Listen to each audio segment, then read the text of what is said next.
To me personally, the word man means strong and kind of emotionless, and the very stereotypical meaning of man, where it's you take control and you're powerful. But actually, when I evaluate that a lot more, that's because my role models fitted that to me growing up, so I always felt like I had to embody that.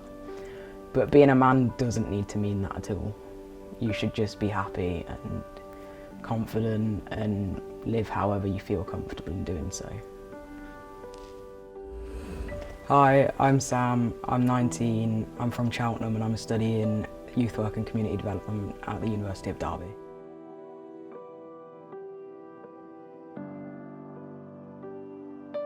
To me, being transgender is the difference between being assigned at birth as a sex, like a specific sex. So for example, I was assigned female at birth, but I now identify as male, whereas obviously some people are assigned female at birth and identify as female for the rest of their life, and vice versa.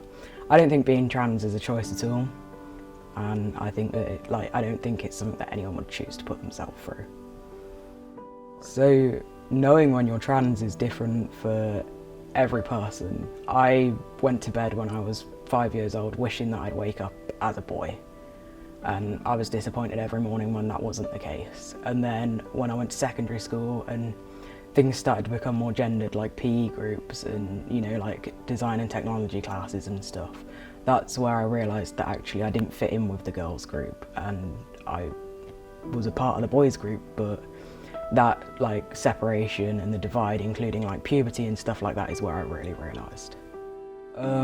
My social transition began in about March 2017, and since then I've transitioned. Well, I started to transition medically. So in February of 2021 I started male hormones, also known as testosterone, and I'm getting surgery in a week's time. So trans people take hormones because it enables us to feel more comfortable in our own bodies.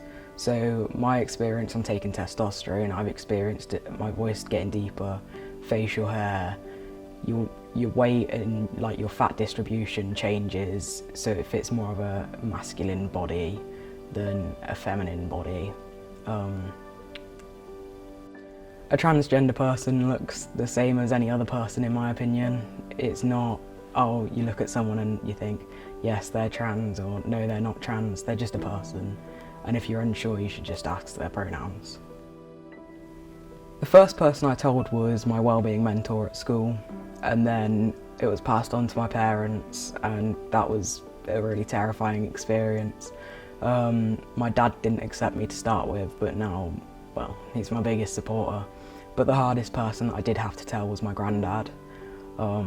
He came from a background where obviously being trans, being homosexual, it was all wrong and not deemed as socially acceptable. So when I came out to him, he was very stubborn and didn't support it at all. Whereas years after I came out to him, he began to support it and accept it and realised that actually it was who I am and that he couldn't change that. I'd imagine that dating a trans person is really hard at times, because there's times where I can't stand to look at my body, or I can't stand to be in my own headspace. So for someone else to witness that, I can imagine that it's very, very hard work and sort of traumatising in some ways, because there's been times where I've cried and I've cried and I've cried because I just feel so trapped in my body, because it's not the body that I should be in. I had some difficulties in school. I was bullied from the moment I stepped foot into my secondary school to the moment I left, basically. I had a few people that supported me, I had some teachers that were there for me, but the main teacher that I really looked up to and I sort of idolised actually outed me to my parents, which should not have happened at all. But it did, and I didn't realise it was bad at the time, and I didn't realise that that was actually an issue, because I idolised this person so much. They were my role model and I trusted them. But looking back now, that could have put me in a really, really bad situation. And then I started college, and I was outed as soon as I started college by a guy that I went to school with. I was also studying uniform public services at college, so we were involved with the police and military. And when I brought it up and I addressed it, I said, look, this does count as a hate crime. This is not okay. And my tutors at college basically said, but he didn't know. And I said, whether he knew or not, like that he wasn't meant to say it, it's wrong, and you need to tell him that, because I have no reason to speak to this man. Like, I don't want to be around him.